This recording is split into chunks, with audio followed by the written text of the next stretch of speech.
Welcome to the Exam Room Podcast, brought to you by the Physicians Committee with the weight loss champion, Chuck Carroll. It is October, and all month long we are going to be talking about our Let's Beat Breast Cancer campaign. And the woman who is at the forefront of this campaign and somebody that knows an awful lot about a very important topic is the one and only Dr. Kristi Funk. Welcome to the program. Thanks, Chuck. Great to be here. It's so great to have you. First of all, you were really interested in doing general surgery at first. You thought that that was going to be your calling. You know, honing in on breast wasn't even on your radar at that point either. So how did you get into this field? So when I finished my general surgery residency, I just loved the stomach, loved the esophagus, loved gastric bypass. And that was my favorite organ. And I wanted to do minimally invasive surgery. So this was in 89, 90, when laparoscopy was really just starting. We had done most of our gallbladders open in my residency. So I knew if I wanted to maintain being a cutting edge general surgeon, pun intended, I would need to learn laparoscopy. So I searched for a fellowship in that and landed on one at Cedars-Sinai Medical Center in Los Angeles with the oh-so-talented Edward Phillips. And he wore two hats. He wore the MIS, minimally invasive hat, and also was the director of the breast center at Cedars, where they were needing some female influence. I mean, there were 5 men over 50 at that place and no women. So some estrogen was definitely needed. And he saw me as that person, but I didn't. So it was a struggle. It was a moment of, he didn't get me long. He was like, so I know you're here for this other fellowship, but we really need someone to help in the breast center. So what you're really going to do is become a breast surgeon. I mean, if you want, it's all up to you if you want. Right. No pressure. No pressure. Yeah, exactly. A couple weeks to decide. And honestly, I did a deep dive into my heart and soul and was like, this is my career. This is easy. I don't want to do breast surgery. That's so easy. Like I just a second ago could crack your chest open and have you on bypass in 40 minutes. Like, really? Breast surgery? And then I realized that was my pride talking. And I needed to think deeper about what women need, what women want, what my talents could bring to their experience, their unwelcome experience of breast cancer. And I accepted. So I did a breast cancer fellowship in surgery instead, and then did end up run as one of the directors of the breast center at Cedars, ran that for 7 years until my husband, Andy, and I opened the Pink Lotus Breast Center now 10 years ago. Let's kind of dive into breast cancer a little bit here because that is really the focus of the show. I want to ask you about some of the current statistics there. What, first of all, is the current rate of breast cancer here in the U.S.? The current rate is 1 in 8 women, which is 12.5%. And men get breast cancer too. That is a little overlooked fact. It is nowhere near the stat of women. It's about 1.3 in every 100,000 men. But nevertheless, 1% of all breast cancers diagnosed will happen in men. And because they're largely unaware that they actually have breast tissue and that lump or pain they're feeling could mean something significant, the male breast cancers are often diagnosed at later stages, so cure rates are a little lower. But the majority of breast cancer, of course, is in women. And approximately 250,000 women this year in the U.S. will be diagnosed with an invasive cancer, another 60,000 with a stage 0 in situ cancer, and about 40,000 women will die from breast cancer. So although it is not hype, it's true that we are finding cancers at smaller sizes and earlier stages, and they're more curable than ever with better biologic targeted agents and other things we can use in terms of treatment. It is still a sad fact that tens of thousands of women die from this disease. So we have a lot of work to do. If a woman, if her mom had it, if her sister had it, if, her cousins have it, what does that do in terms of elevating her risk of contracting that disease or developing the disease? So there's two ways to think about how family history plays into elevating an individual woman's risk. The one is, did she inherit a genetic mutation? And that would come from either your mother or your father. You are half your dad's DNA. So we have to look at dad's mom's sister. She died of pancreatic cancer. That's a rare one. And is there any Ashkenazi Jewish background? Because in particular, the BRCA genetic mutations across the board are 1 in 500 people. But just by being of Ashkenazi Jewish background, it's 1 in 40. if you look at all breast cancer patients diagnosed today, 87% of them do not have a single first-degree relative with breast cancer. And 80% of them don't have any relatives with breast cancer. Wow. Okay? Yeah, the odds that it's genetic are very low. So the converse stat should tell you something mind-blowing, and that is that, okay, 5 to 10% is an inherited mutation. I'm going to give 5, maybe even 10%, just crazy bad luck. Like, we don't understand it. You're only 32 and you don't have a gene mutation and you have breast cancer and you haven't lived badly long enough for genetic mutations to accumulate inside of you, right? DNA problems.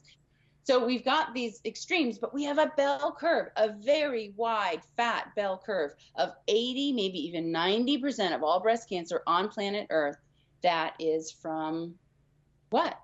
And I'll tell you what, exactly what. It's from our daily choices.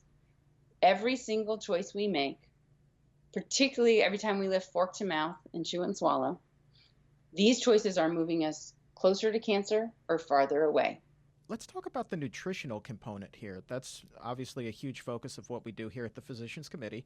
When did you start to make that connection between what it is that is on our plate and how that affects our risk of developing cancer? You know, I finished my residency in 91, in 2001, and then I finished my breast fellowship in 2002. So here I am, coming up on 18 years of just focusing on breast cancer and breast cancer surgery and its treatment, right? Mm-hmm. And occasionally I come across a pearl of wisdom. I knew that they should not be overweight. I knew that they should exercise a bunch, but basically it stopped there. I did not have a deep understanding of what a phytonutrient was, of what the plant-based chemicals inside of a broccoli floret would do once you chew and swallow. No idea. So what it took was my deep dive into nutritional science when I was writing Breast, the Owner's Manual, which is it's a comprehensive overview of all the things you can be thinking about to reduce your risk. But then there's a definite chunk of the book that's about optimizing outcomes as you navigate all of your treatment choices. But this book was written with every woman in mind. So it's not just, oh, now I have cancer, here's a book for you. It's for every woman so that hopefully you never get that breast cancer. Right. And a big part of it are these 2 chapters, eat this and don't eat that. And when I dove into nutritional science, because I wanted every fact I said in that book to be able to be referenced. This is not a book of my opinions. It is based on scientific research and fact. And I needed to be right for that reason. I could not stop devouring the enormous amount of scientifically backed research clearly showing that the cellular response to consuming animal protein and animal fat is everything that illness requires and loves and everything that health can't tolerate. I couldn't believe that I didn't know it. I was a little more than upset with all of my medical training. Like, was this a big secret kept under wraps? Because one of the most mind-blowing studies of all time would have been published in July 1990 by Dean Ornish in The Lancet, saying that by following healthy diet and lifestyle behaviors, largely eating a vegetarian or vegan diet and exercising every day and having some social support and meditation, you can not prevent the #1 killer of you and everyone you love, which would be heart disease, not slow down its progression, but actually reverse it, like blocked arteries wide open in 80% of participants. Like, that was 2 years before I went to medical school, and now it's 30 years after, and I find it by accident while I'm trying to do research for the nutrition part of my book on breast cancer. That's how I find out that plants can reverse coronary artery disease. So that was just the beginning of my said deep dive. And when I really had enough, I'll tell you the day I had enough, I kid you not, I had gone downstairs to the kitchen to make the kids lunch. So at the time, my kids were 7. They were triplets. They are triplets still, boys. And I'm like, I'm going to make them lunch because I'm like going to be a good mom for 10 minutes. And this is the lunch I made them. So you have to realize I was a teenager in the 80s. And in the 80s, bread, pasta, rice, and potatoes were a no-go. I was Right. a carbohydrate phobe, and I stayed that way. I stayed that way for forever until the research for the book. And I, like any good mother would, was trying to pass that carb phobe down to my kids. So instead of bread on their sliced organic turkey breast sandwich, I just rolled turkey breast slices around a mozzarella stick and put. Wow. That's what I did that day. That I then went back upstairs and I read the IARC meeting from July 2015, where they had 22 researchers from 10 different countries looking at 800 epidemiologic studies simply to answer the questions: does red meat cause cancer? Does processed meat cause cancer? And as your listeners likely know, they came away from that deep dive into that research with the absolutely carcinogenic to humans list. Top of it now, processed meat, all processed meat. So Right. everybody come in your heart of hearts, you have to know bacon's bad, right? Like For- bacon. Okay. But sausage, hot dogs, all that, I hadn't eaten red meat since I was 10. So none of that fazed me. But wait a minute. The organic sliced turkey breast that I just rolled over a little death stick had the same exact carcinogenic rating as plutonium and asbestos and tobacco. I mean, had I known that, I would have rolled up cigarettes for them instead. Wow. No, I'm kidding. Let's talk about animal protein. You know, we talked about the processed meat and the red meat, obviously, but the animal proteins, I don't think that the body necessarily discriminates based off of whether this is coming from cheese or milk or meat. You know, on a cellular level, does the body react the same? The body reacts dramatically differently. A protein is not a protein is not a protein. So here are the two things. One, there was a study that took 100 people and gave them a standard American diet for breakfast, and they measured oxidized LDL cholesterol levels as a measure of oxidative stress in the postprandial after a meal state. Okay. Mm-hmm. So steak and eggs, pancakes and bacon, your typical sad meal, and up, we get to lunch, hamburger and fries, up, dinner. These people are going to bed every single night with fewer antioxidants than when they woke up. So there are only so many forgiving decades that you will make it through in your life before whatever that oxidative stress hammers at the most becomes your killer. So if it's your arteries, coronary artery disease, and hello, heart attack. If it's the little arteries in your brain, Alzheimer's and dementia. If it's the cells in your pancreas, burnout and type 2 diabetes. If it's the cells in your breast cancer, prostate cancer. Here's the study. Same day, same people. Next day, same sad meal, one change. A cup of strawberries.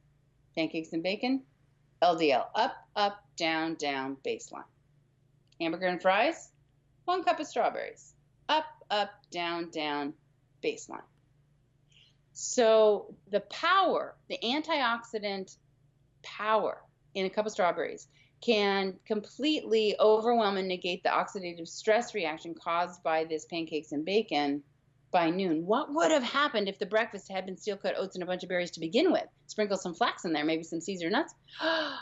Then the battle will be like over before it began, and these phytonutrients that you've chewed and swallowed enter into your veins, go coursing through your body, saturating every cell in your entire being with antioxidant, anti-cancer, anti-angiogenesis, anti-estrogen, anti-growth hormone power all day long.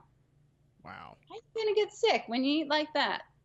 We've talked about lowering the risk, but what about the role nutrition plays in clean eating and lifestyle after a woman has been diagnosed, or a man has been diagnosed with breast cancer and is going through that course of treatment? How critical is it that they really kind of adhere to these guidelines that you and I have been discussing here for the better part of an hour? If you've been diagnosed with breast cancer, adhering to the dietary and lifestyle guidelines that we're talking through and that I detail throughout my book is critical to maximally reducing recurrence risk and death from breast cancer. And there are many studies showing an upwards of 50% drop in recurrence and in death for people who are avoiding animal proteins. So consuming a whole food plant-based diet, exercising regularly, maintaining an ideal body weight, and avoiding or limiting alcohol use are the 4 key factors to reducing cancer occurrence, recurrence, and death. And that's in Breast, the Owner's Manual. We will put a link to that in the show notes for this very episode. You can also follow Dr. Kristi Funk on Twitter and Instagram at Dr. Kristi Funk. Phenomenal. I follow you. You put out some really good stuff, and I cannot thank you enough for this hour. It has been really enlightening, inspiring, educational. I think that, this is also an episode that a lot of husbands need to listen to so that they can better understand things, that their wife might be wondering, So thank you so very much for your time, and I'm really looking forward to speaking with you throughout the month. Me too, Chuck. Thanks.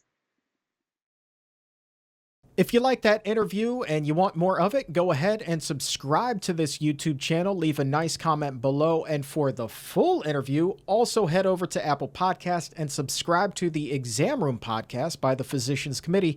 New episodes with information and inspiration each and every Wednesday.